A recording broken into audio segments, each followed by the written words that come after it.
I have long stated, and I will continue to state, that the audience, the viewers of the Florida Maquis, are by far and away the most intelligent group of people on YouTube, bar none. Much of what we do, believe it or not, is directed by the audience. Comments that are made, things that are said that inspire me to look in directions that I don't normally look. And this has happened recently. In fact, in the last 24 hours, one comment by one person led me down a road that shows that there was an event, not 60 million years ago, 300 years ago, that completely changed the landscape of Western South America, this land we know as Antarctica, this Magallanica, and Central America, and I would like to share that with you today and give credit where credit is due.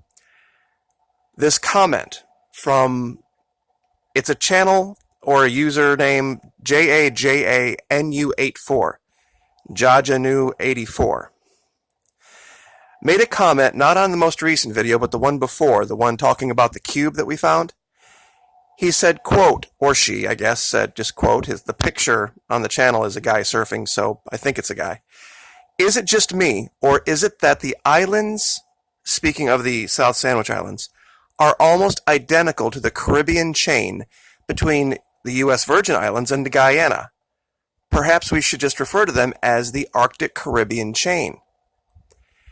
Now, looking at this, he is absolutely right. This group of islands over here, this kind of crescent-shaped structure. We have the main island, South Georgia, and then we have these 8 islands, the South, what they call the South Sandwich Islands. Now, I want to put this up next to the U.S. Virgin Islands and this half-moon shape here, just north of Venezuela. I can't believe I didn't see this. I mean, how many times when we were talking about Venezuela did we use that part of the map as a backdrop? And it's literally, even size-wise, almost identical. You could equate perhaps the Dominican or Puerto Rico with the large island, South Georgia, and then this crescent shape of islands right here that shows this. What this shows is 2 separate places in the same hemisphere where we can see what looks like a giant wall of water or a giant force that has moved from west to east and pushed up these islands here north of the continent and here south of the continent. Now, you would have to ask yourself a question. What could have caused this? What could have caused this massive flow of water from west to east? Well, up here in, I guess we could call this area up here the Caribbean, as opposed to the Antarctic Caribbean now, there was no permanent breakthrough. This strip of land must have been much stronger. That's all I can assume, because it returned to land, but this is still incredibly narrow, hence the Panama Canal. And I will say this, even a minor difference in the altitude of water from one side to the other, the videos on YouTube that you can go to and watch where there's this giant sand dam that somebody makes this tiny cut in, and then all of a sudden the water comes rushing through, it goes from a trickle to a deluge literally in just a matter of 10, 15 minutes. Can you imagine the force of an ocean over 75 years? Even if the difference is only a couple of feet, that's all it takes. The difference in the air pressure, the difference in the altitude, the gravity, it's going to cut a giant hole through whatever gap it can find.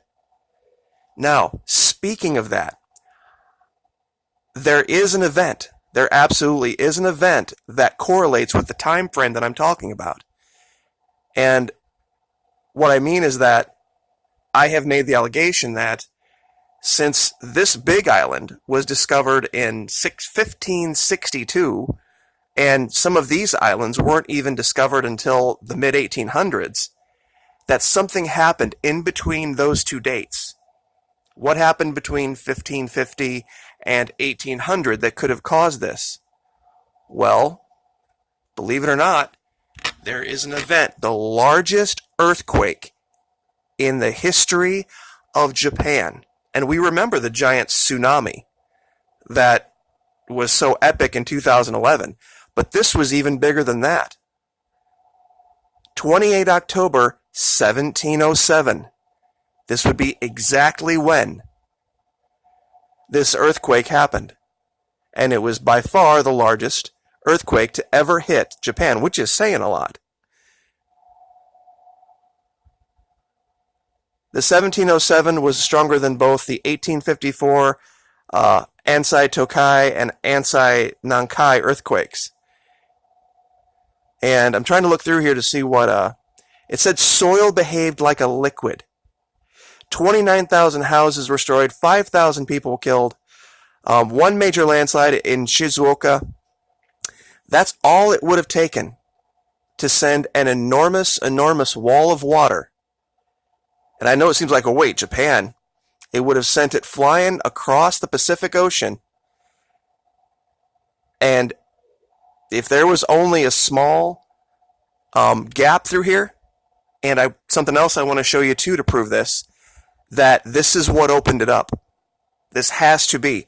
Now, let me show you something else real quick, and this is super important.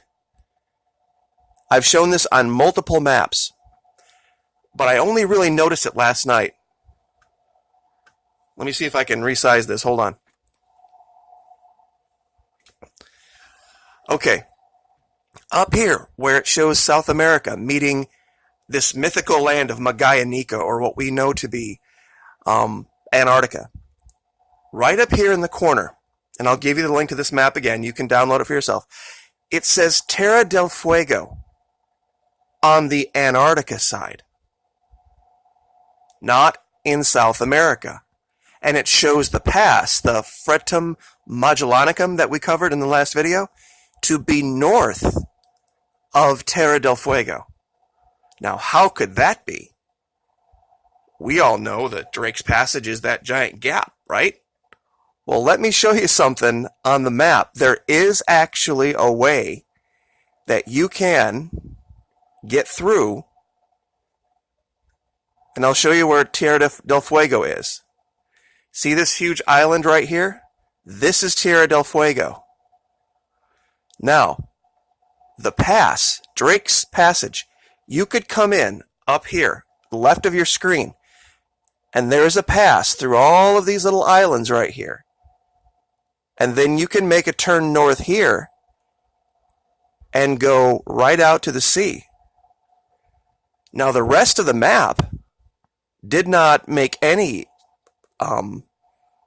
allusion to this giant, huge space of ocean in between the tip of South America and what we call the Antarctic Peninsula. And I'll measure that real quick just so people can understand how big it would be. And yes, they would have noted it if it were the case. 900 kilometers wide. And just for those of you here, 566 miles. If there was a 566 mile gap in this at that time in the 1500s when the Piri Reis map was made, I guarantee they would have noted it. I promise you they would have noted it. They wouldn't have made the map like this. They wouldn't have put Tierra del Fuego here. This pass, this Drake's Passage, was South America, not Antarctica. This would have changed, if this were all one solid piece of land, this would have changed the currents around Antarctica in a way that the climate would have been completely different. One of the reasons that England, Great Britain, so far north of us has temperate weather is because of what they call the haline cycle. There's a current that goes from the surface of the ocean to the bottom of the ocean that brings warm air and warm temperate seas all the way up way north, far north of what we would classically believe over here would be beyond an area where it would be just solid ice and snow. Let me see if I can show this. I'm sure a lot of you already know this. It's called the haline cycle. That's one of the big fears of the whole global warming thing, dumping all the fresh water, would kill the haline cycle. You see how much farther north Great Britain and Ireland is? To leave there and come to the New World, they weren't sailing east to west. They were sailing south to hit this coast. Now, the reason this is the case is because all of that warm water gets pulled up by the haline cycle that runs through the Atlantic Ocean. And this would make sense. And the reason it would make sense is because the haline cycle requires a certain amount of salinity in the ocean. Well, maybe at some point in time in the past, it wasn't that salty. But because a whole bunch of water got pulled out of the oceans into the atmosphere and then fell here as snow, removing that amount of water would have increased the salinity of the ocean, creating this cycle. And that would be the modern world as we know it. So once again, back to the laws of thermodynamics, one way or the other, that ice is going away, whether man is here or not. Now, we're just determining the speed. But the shape here, and let's see if I can find my other map now. And the shape down here are just way too much of a coincidence. This would have been noted on any map, and it wasn't. And that someone would have discovered this island in 1562, and nobody discovered these islands until the closest one, they didn't discover until 1819. And this would have been 112 years after the 1707 earthquake in Japan that would have sent the tsunami that created this.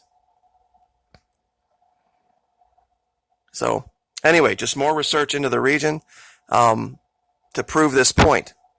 I really honestly think that's what happened. I know science can say, oh no, it's been that way forever and ever and ever and ever.